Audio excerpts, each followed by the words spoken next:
AI, 이게 소수만을 위한 기술이 아니라 정말 모두를 위한 기술이 되게 하는 거예요. 이게 요즘 AI 업계의 가장 큰 숙제 중 하나 아닐까 싶어요. 그리고 오늘 바로 그 해법의 실마리를 쥔 ATLS라는 로드맵을 같이 한번 펼쳐보려고 합니다. 자, 한번 상상해 보세요. 전 세계에서 AI를 쓰는 사람들의 절반 이상이 글쎄 영어를 안 쓴대요. 이 숫자 하나만 딱 봐도 야, 이거 우리가 풀어야 할 문제가 정말 만만치 않구나 하는 게 확 와닿지 않으세요? 근데 바로 여기서 이런 의문이 들죠.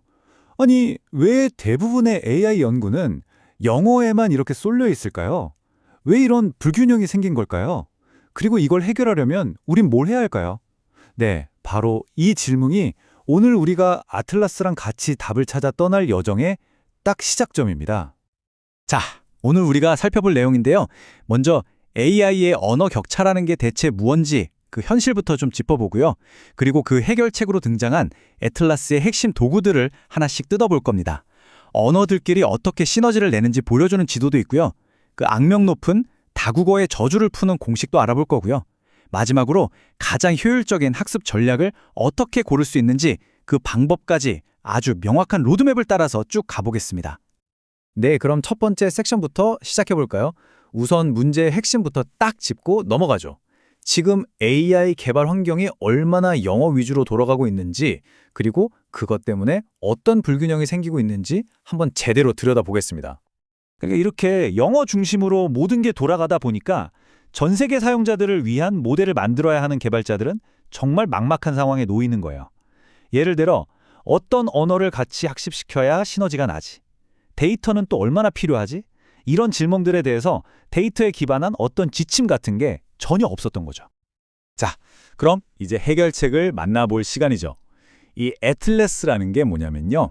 바로 그 복잡한 다국어 AI의 세계를 항해해야 하는 개발자들한테 뭐랄까 딱 필요한 내비게이션 같은 존재라고 할 수 있습니다. 에이틀레스는요, 그냥 나온 이론이 아니에요. 무려 774번이 넘는 엄청난 규모의 실제 훈련을 돌려보고 얻은 데이터를 기반으로 한 거거든요. 그러니까 더 나은 다국어 모델을 만들 수 있는 아주 실용적인 규칙들의 집합인 거죠. 핵심은 막연한 감이 아니라 철저하게 데이터로 말한다는 점입니다. 그래서 이 ATLS가 뭘 제공하느냐?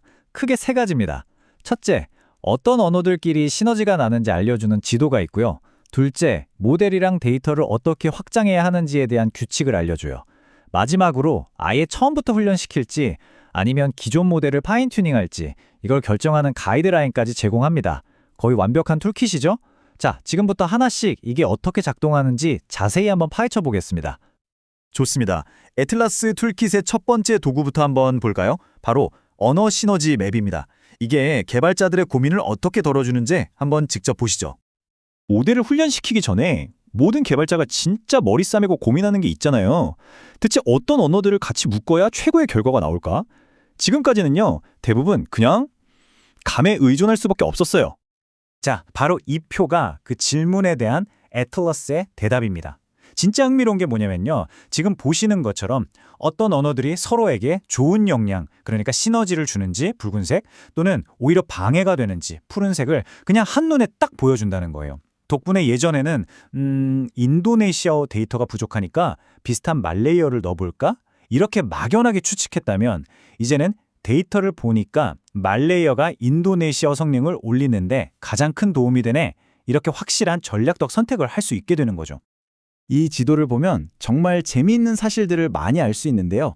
예를 들어 스웨덴어가 노르웨이어 학습에 도움이 된다. 이런 건 우리 직관이랑도 딱 맞잖아요. 근데 여기서 더 나아가서 아주 중요한 원리를 알려줍니다. 바로 같은 문자, 예를 들어 알파벳을 쓴다거나 아니면 어족이 비슷한 게 엄청나게 중요하다는 거예요. 왜냐하면 모델이 글자 모형이나 비슷한 문법 구조에 대한 지식을 다른 언어 배울 때 재사용할 수 있거든요. 이게 바로 시너지의 비밀인 거죠. 그런데 여기서 정말 중요한 통찰이 하나 나옵니다.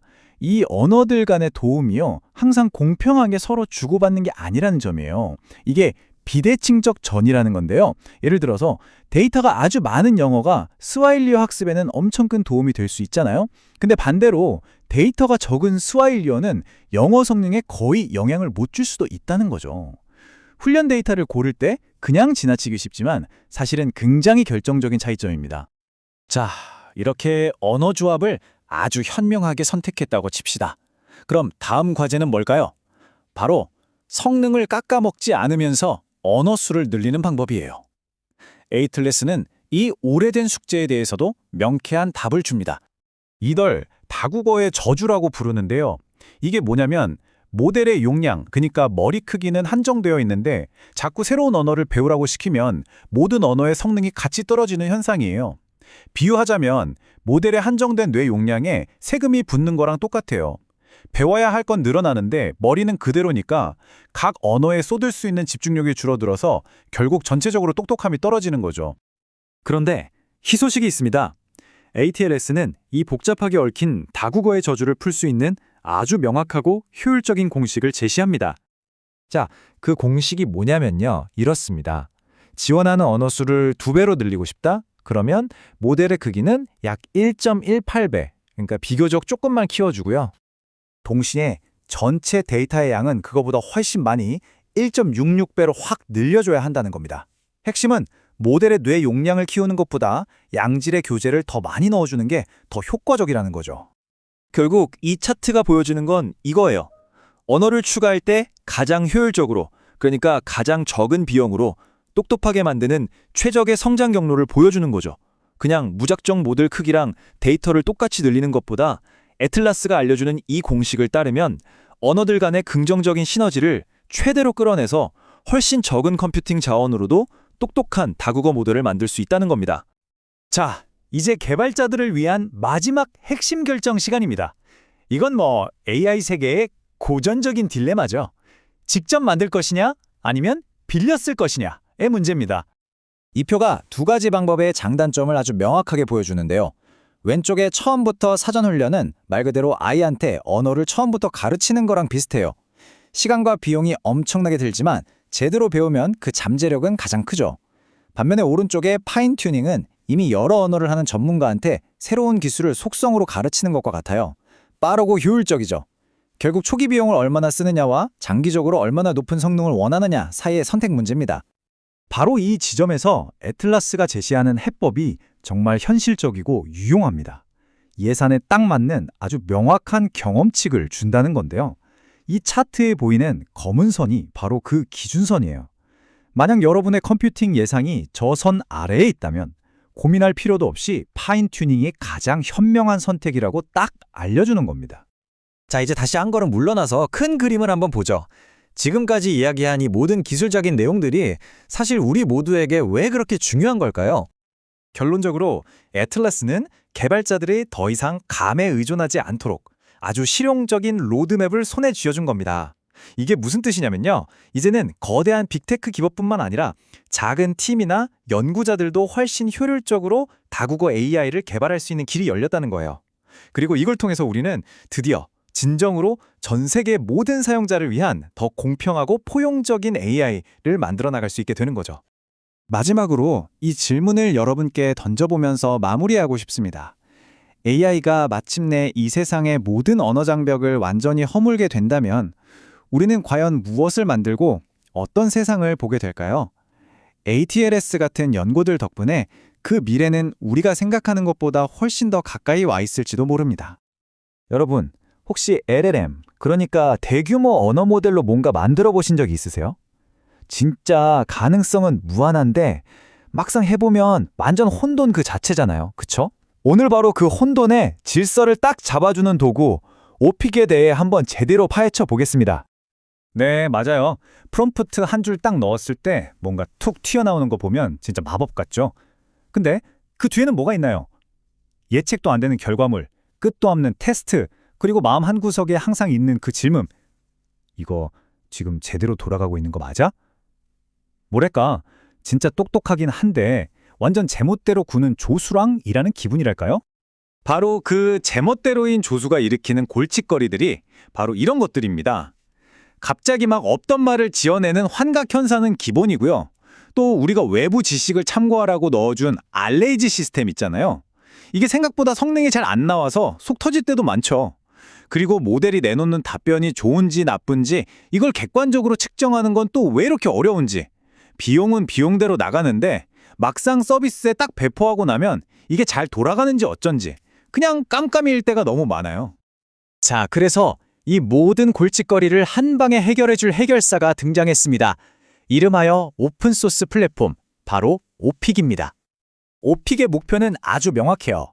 개발 초반에 버그 잡는 디버깅부터 얘가 얼마나 잘하는지 시험해보는 평가, 그리고 실제 서비스에 나갔을 때 잘 돌아가는지 지켜보는 모니터링까지 LLM 앱 개발의 A to Z, 그러니까 전 과정을 싹 다 도와주겠다는 겁니다. 오픽의 핵심에는요, AI 관찰 가능성이라는 개념이 딱 자리 잡고 있어요. 이게 뭐냐면 비행기의 블랙박스 같은 거라고 생각하시면 쉬워요. AI가 어떤 질문을 받고 머릿속에서 어떤 과정을 거쳐서 왜 그런 답을 내놓게 됐는지 그 생각의 흐름을 마치 지도 보듯이 속속들이 들여다볼 수 있게 해주는 능력, 그게 바로 관찰 가능성입니다. 좋아요. 그럼 오픽이 구체적으로 어떻게 이 문제들을 해결한다는 걸까요?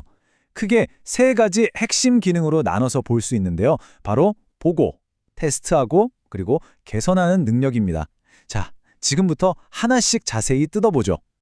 자, 첫 번째 능력은 바로 투명성, 즉 모든 걸 볼 수 있게 해주는 힘입니다. 오픽은요, AI 앱이 작동하는 모든 단계를 진짜 하나도 빠짐없이 추적해서 우리 눈앞에 쫙 펼쳐줘요. 더 이상 AI가 정체 모를 블랙박스가 아니게 되는 거죠. 아니, 구체적으로 어떻게 다 볼 수 있냐고요? 자, 여기 보시면 답이 있습니다. 모든 LLM 호출 기록을 다 남기는 건 기본이고요. 사용자와의 대화나 에이전트 활동까지 전부 로깅이 돼요. 그리고 저기 프롬프트 플레이그라운드라는 기능 보이시죠? 이게 진짜 물건인데 어떤 프롬프트를 써야 최고의 결과가 나오는지 여기서 마음껏 실험해 볼 수 있는 거예요. 자, 근데 그냥 들여다보기만 하면 의미가 없겠죠? 오픽의 두 번째 강력한 힘은요, 우리가 만든 AI가 진짜로 잘 작동하는지 그 품질을 객관적인 기준으로 딱 특정하고 테스트할 수 있게 해준다는 겁니다. 여기서 진짜 기가 막힌 방법이 하나 나와요. 바로 심판으로서의 LLM이라는 건데요. 이게 뭐냐면 LLM 하나를 심판으로 만드는 거예요. 그래서 다른 LLM이 내놓은 답이 괜찮은지, 혹시 환각 현상은 없는지 이런 걸 자동으로 평가하기 시키는 거죠. 이건 그냥 아이디어가 좋은 수준을 넘어서요.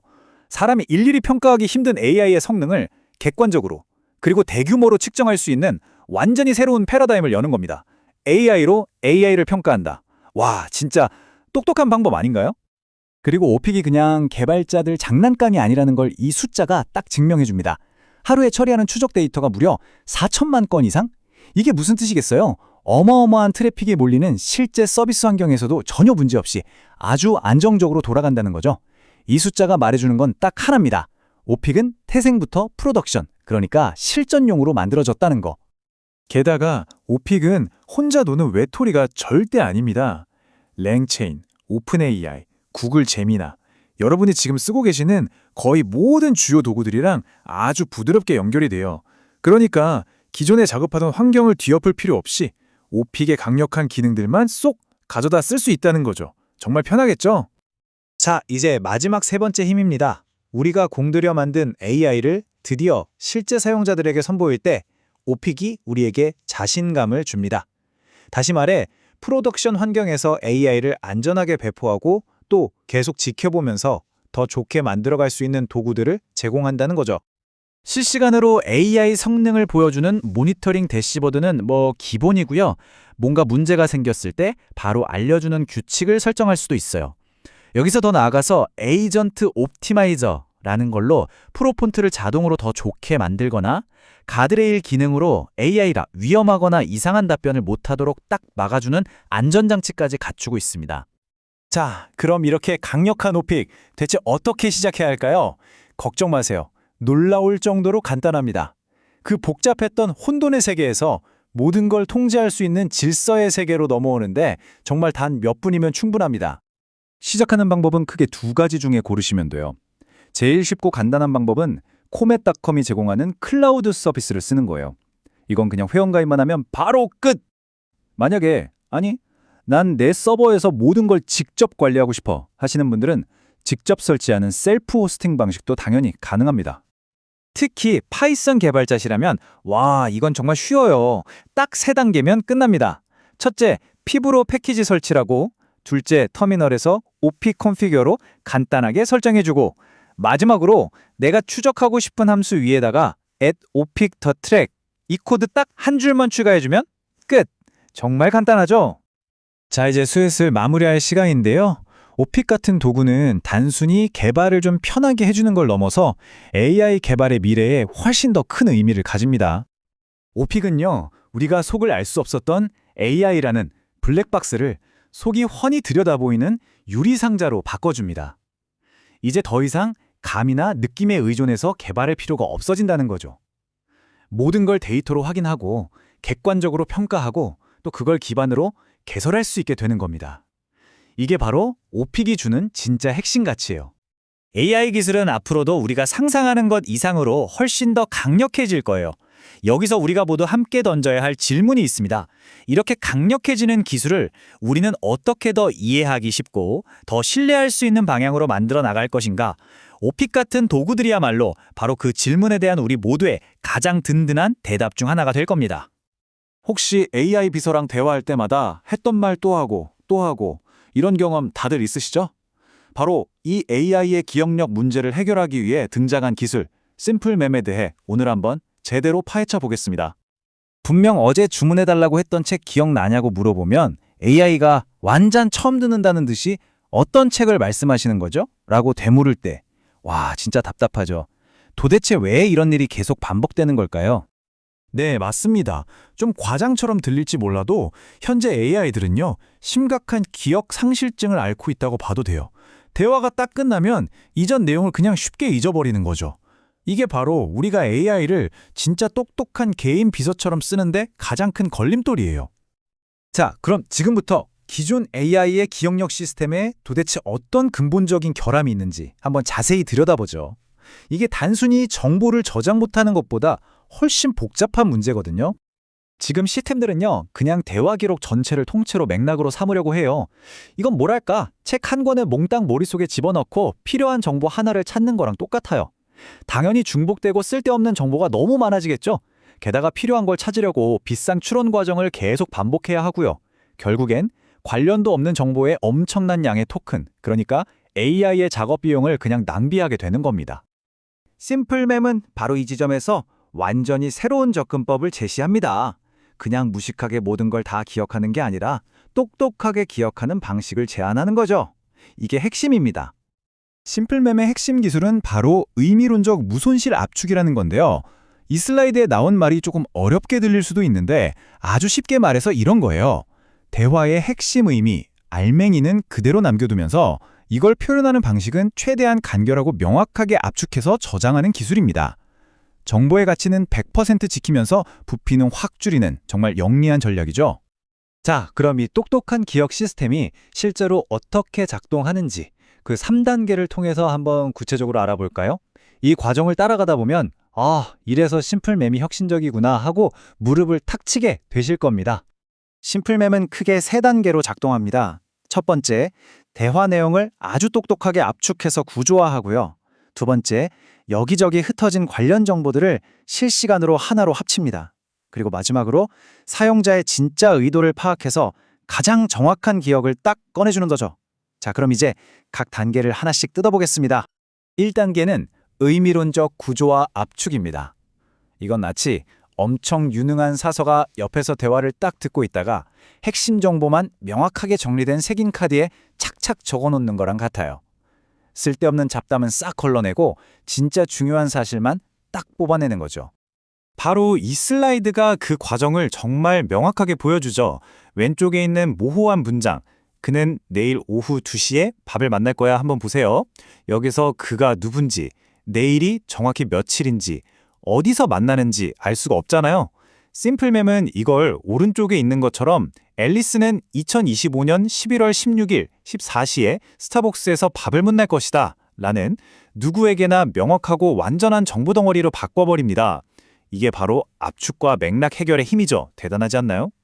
자, 이제 2단계 온라인 의미론적 합성으로 넘어가 볼게요. AI는 처음엔 정보를 이렇게 파편화된 조각들로 저장할 수도 있어요.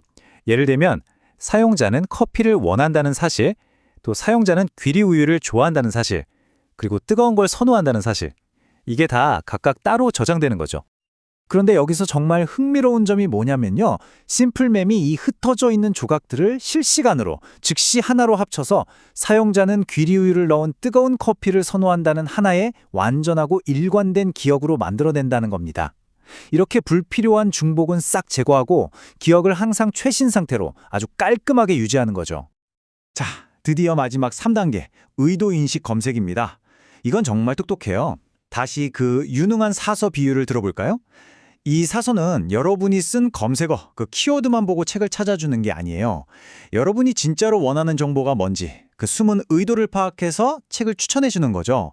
AI가 바로 그렇게 작동한다는 겁니다.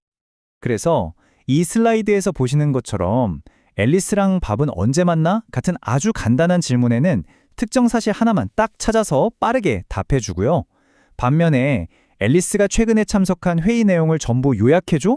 같은 복잡한 질문에는 여러 기억들을 종합해서 아주 깊이 있는 답변을 만들어낼 수 있는 겁니다.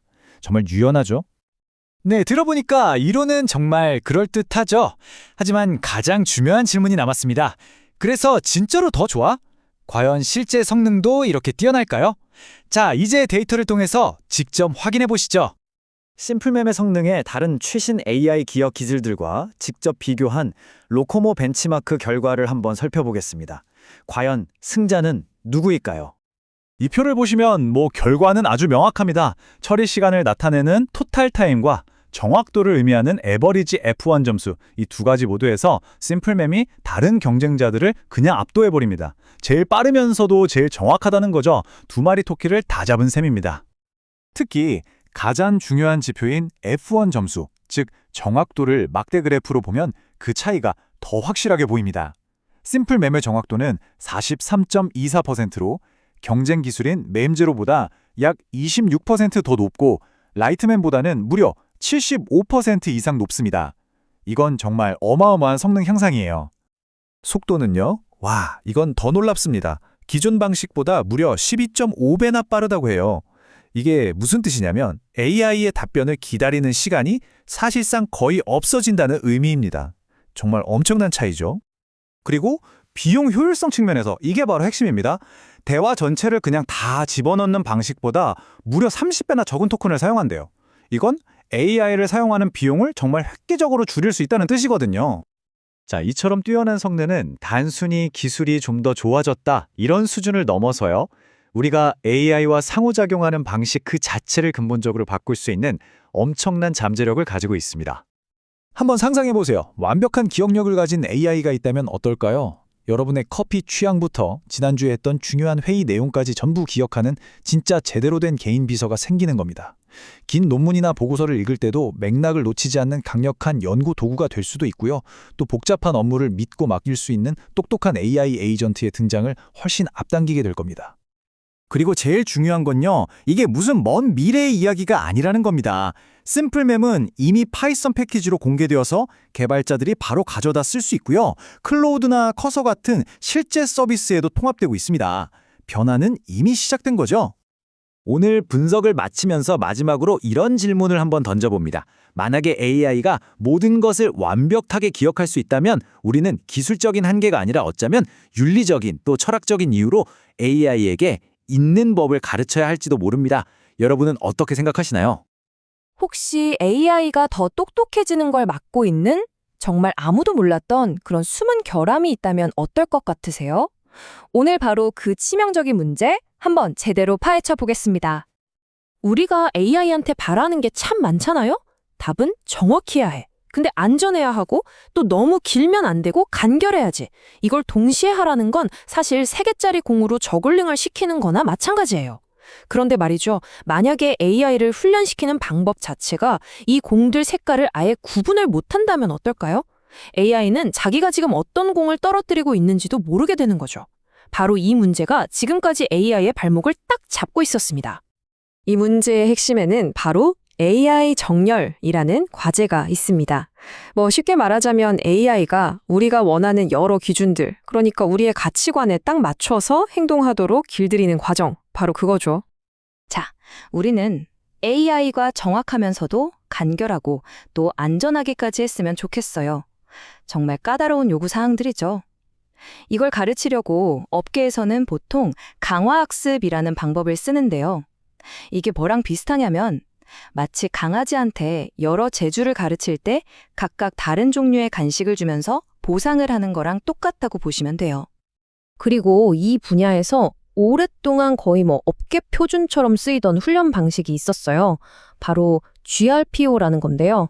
그런데 모두가 믿고 쓰던 바로 이 도구에 아주 치명적인 결함이 숨어 있었다는 거죠. GRPO가 뭐냐면요. 아주 간단해요. AI가 내놓은 여러 답변들을 한 그룹으로 싹 묶어서 그중에서 평균 이상으로 잘한 녀석한테만 상을 주는 방식이에요. 어때요? 되게 효율적이고 간단하죠? 그래서 다들 이 방법을 써왔던 겁니다. 그런데 여기서 문제가 터집니다. 여러 종류의 보상을 동시에 주려고 할 때 이 GRPO 방식이 보상 붕괴라는 아주 심각한 문제를 일으키는 거예요. 이름만 들어도 뭔가 확 무너지는 느낌 오지 않으세요? 자, 문제가 뭐냐면요. GRPO는 모든 보상 점수를 평가하기도 전에 그냥 다 더해버려요. 이게 비유하자면 과일 가게에서 영양 성분이나 당도는 전혀 안 보고 그냥 무게만 재서 값을 매기는 거랑 똑같아요. 예를 들어 정확성 점수는 좀 낮은데 간결성 점수가 높은 답변이 있고 다른 하나는 간결성 점수가 압도적으로 높다고 쳐봐요.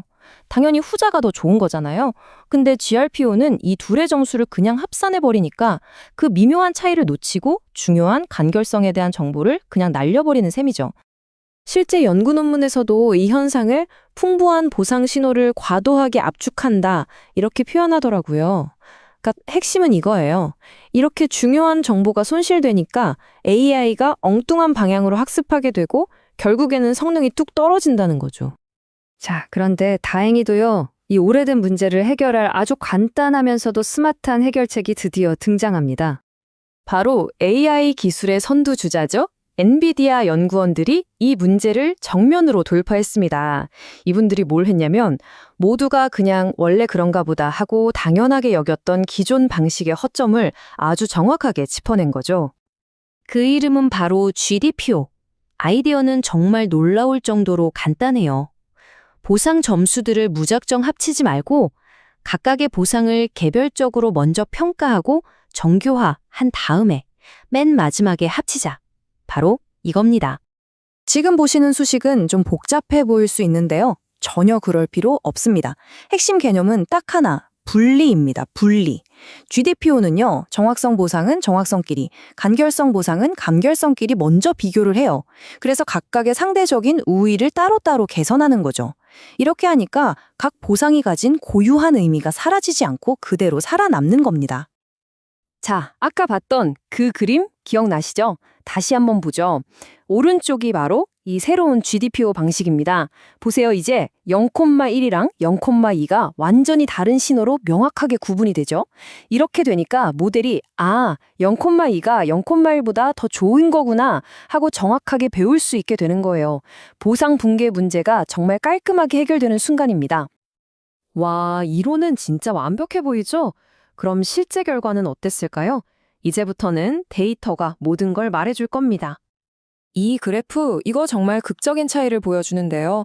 어려운 수학 문제를 푸는 AI를 훈련시켰더니 기존의 GRPO 방식, 저기 회색선 보이시죠? 어느 순간 학습을 멈추는 걸 넘어서 오히려 성능이 곤두박질치는 이른바 훈련 붕괴 현상을 보여요. 하지만 GDPO로 훈련된 녹색선을 보세요. 아주 꾸준히, 안정적으로 성능이 쭉쭉 올라가는 걸 볼 수 있습니다. 데이터를 숫자로 직접 한번 보시죠. GRPO는 답변 길이를 줄이는 데는 성공했지만 그 대가로 가장 중요한 정확도를 그냥 버렸어요. 한마디로 핵심을 놓친 거죠. 반면에 GDPO를 보세요. 답변은 간결하게 만들면서도 정확도는 거의 그대로 지켜냈습니다. 야, 이건 원하는 두 마리 토끼를 다 잡은 셈이죠. 특히 정말 똑똑한 대학생들도 풀기 어렵다는 그 수학 경시대회 문제 있잖아요. 거기서는 GRPO보다 정답률이 무려 6.3%나 더 높았습니다. AI 수학 능력 분야에서 이 6.3% 차이는요, 그냥 조금 나아진 수준이 아니라 그야말로 엄청난 도약이라고 할 수 있습니다. 이게 비단 수학 문제에만 국한된 얘기가 아니에요. 다른 작업에서도 결과는 똑같습니다. 지금 보시는 것처럼 어떤 작업을 시켜봐도 녹색선인 GDPO가 회색선인 GRPO를 그냥 압도해버리는 일관된 패턴이 나타나요. 더 빠르게 배우고 더 높은 성능에 도달하죠. GDPO가 얼마나 뛰어난지 아주 강력하게 보여주는 시각적 증거라고 할 수 있겠습니다. 그렇다면 이 작은 기술적 변화 하나가 앞으로 AI의 미래에 어떤 큰 영향을 미치게 될까요? 자, 오늘 이야기 한번 정리해 볼까요? 첫째, 모두가 쓰던 기존 방식에서 숨겨진 결함을 발견했다. 둘째, 보상을 분리해서 처리한다는 아주 간단한 해결책을 찾아냈다. 그리고 셋째, 이 작은 변화 하나로 우리는 훨씬 더 똑똑하고 안정적인 AI를 만들 수 있게 되었다. 이겁니다. 그러니까 이게 그냥 성능이 조금 좋아졌다 이런 차원의 이야기가 아니라는 겁니다. 이건 AI 훈련 방식의 아주 근본적인 문제를 해결한 거고요. 덕분에 앞으로 우리가 훨씬 더 섬세하고 우리의 의도에 잘 맞는 AI 모델을 만들 수 있는 길을 연 셈이죠. 생각해보면 이번 연구는 원래 다들 그렇게 해왔으니까 라는 아주 당연하게 여겨지던 가정에 왜? 라는 질문을 던지면서 시작됐습니다. 어쩌면 AI 기술의 다음번 거대한 도약도 우리가 지금은 너무나 당연하게 여기는 또 다른 무언가의 숨겨진 결함을 찾아내는 것에서부터 시작될지도 모릅니다. 여러분이라면 어떤 당연한 가정에 한번 도전해보고 싶으신가요?